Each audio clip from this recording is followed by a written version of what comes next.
Matapos isara ng mahigit 2 linggo, pinapayagan na pong muling daanan ng light vehicles ang Culiat Bridge dyan sa Quezon City. Binuksan ang magkabilang lane ng tulay simula kaninang alas 6 ng umaga matapos kumpunihin ng Department of Public Works and Highways.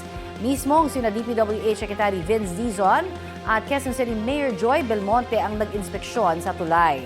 July 11 nang masunog ang ilang bahay sa ilalim po ng Culiat Bridge. Para matiyak ang kaligtasan ng mga residente at motorista sa lugar, naglagay ng vertical clearance na 2.40 meters sa tulay. Nagpapatupad din ng 20 km/h speed limit doon. Ikinatuwa po yan ng mga residente at motorista na napipilitang maglakad o biyahe ng malayo ng isara ang tulay. Tiniyak naman ng QCLGU na wala ng pamilya na makapagtatayo pa ng bahay sa ilalim ng tulay.